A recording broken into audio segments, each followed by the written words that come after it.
Hello everybody, and thank you for tuning in to the very first episode of Reptile Reality TV. My name is Dan Malari, and I figured I would start by introducing myself.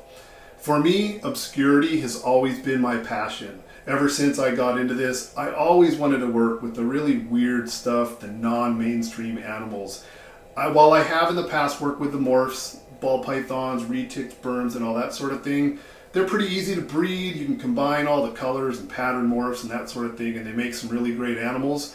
But for me, it's just never really been where my passion lies. I like dealing with all the really weird stuff, the obscure stuff, the colubrids and the boiga, the rear-fanged animals. That's always been my passion, and that's pretty much what my collection represents right now.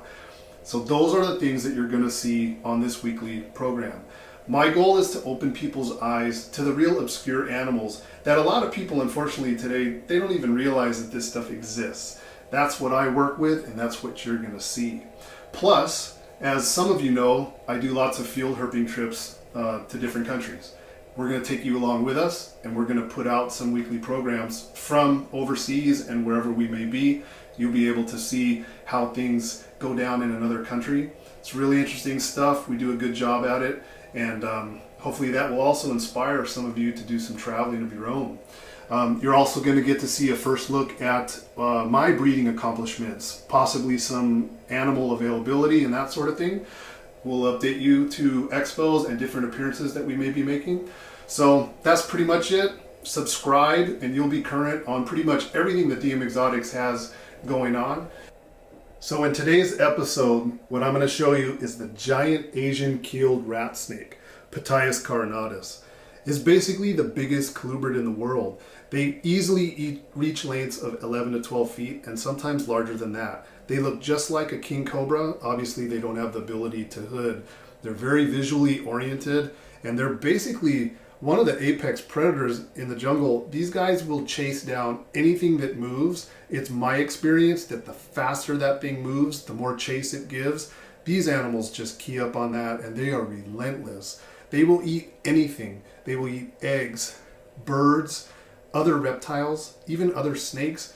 They'll even sometimes be cannibalistic and eat each other. They are just unreal. If it moves in the forest, they're after it. Water, trees, ground, whatever, they've got it all covered. So I'm going to pull out one of my biggest ones. Really, really excited about these animals. They've been so difficult to obtain. It's taken me about 5 or 6 years of importing to obtain only 12 specimens. And there's been some losses along the way too, because obviously they're wild caught and they don't always establish. So I've learned a few tricks along the way, and I'm lucky right now. I have about a 50-50 ratio male to female. So I have a really good chance at being able to reproduce these animals in the somewhat near future, maybe early next year. So I'm gonna pull out one of my biggest ones here. Very big, impressive snakes. And they're a little bit hairy to handle. They do that often. It's kind of a growl. This guy's a little bit upset. They let you know when they're not super comfortable. They inflate their throat and they make that growl sound. They also, a lot of times when they're relaxed, you don't see those bands, but when they start getting a little bit fired up, the skin gets a little bit separated and you can start seeing the color. When I handle these animals, I try to be as calm as possible. They're so smart and so visual. And I just kind of let them do their thing. Okay, relax, bud. Taking a face shot from one of these would not be fun. Technically, they are a rear-fanged animal. The fangs are not very enlarged, but they do have a little bit of a slight toxicity. But how's that for a big colubrid? I mean, have you ever seen such a big animal? It's unbelievable. I obviously know these animals. I work with these animals. When a lot of colubrids do that, they kind of move around and try to jump around and try to get to things, and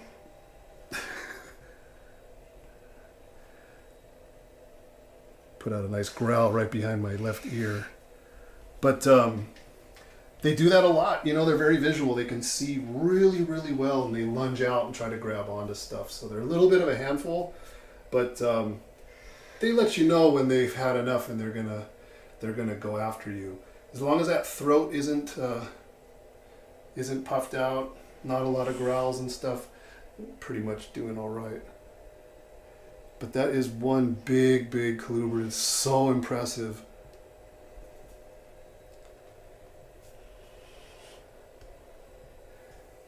So I figured for the first episode, I would start out with something that really floats my boat, and that is Ptyas carinatus, the giant keeled rat snake.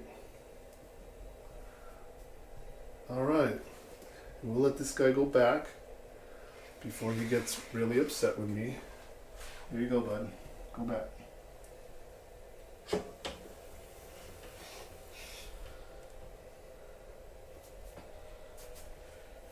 Alright, every time I take one out, I'm a little like, gets me a bit excited.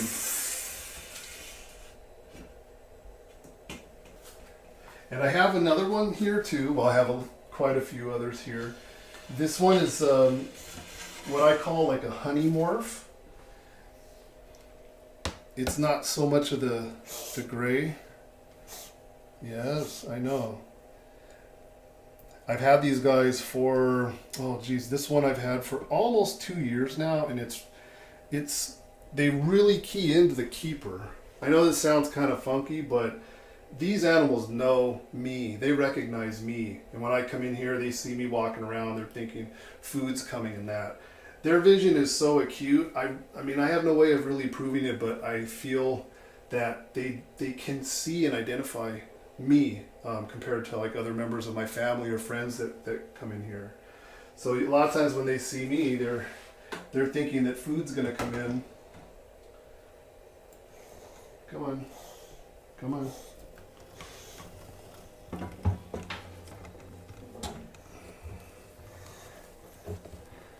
I don't take these animals out that often, and these are wild caught animals.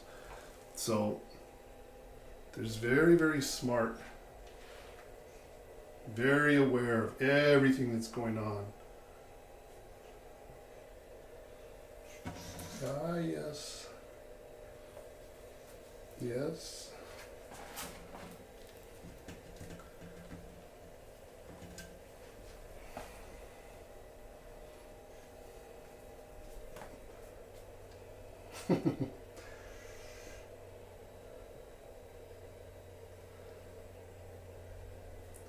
So anyway, that's basically it. That's Ptyas carinatus. I've found that the new arrivals that won't take readily to rats and that, I've had to obtain Bufo melanostictus, which is basically an Asian, I believe it's called the Asian spiny toad. They will eat those readily, no problem. I wouldn't feed these guys any toads from any other areas. Obviously a lot of toads are toxic, and so these guys are only going to be able to consume toads that come from their native habitat, and that's the one. I've also had a lot of luck getting some frog legs from the Asian markets that are for human consumption, and a lot of times they'll take those, and then usually as they get accustomed to captivity, at some point, hopefully the goal is that they all switch over to rodents. I've had some luck with that, not a whole lot, but like this one and the one that I just had out, they're taking rodents, and you can tell by their size and how robust they are, that they're feeding on rodents readily.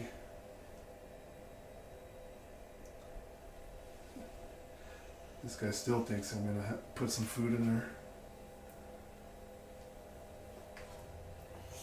So anyway, there is an animal that probably most of you that are watching don't even know existed, and I hope to bring this animal to the hobby real soon. I've had a lot of interest in these, even overseas in Europe. They're just not in captivity, and I stand a really good chance at breeding these someday. So anyway, that's it. Bringing Reptile Reality to you guys. This is the real thing. This is no morph stuff. This is where it's at. This is kind of pioneering at its best. So subscribe, and you'll be on top of it, and you get all the updates. All right, thanks again for watching, guys.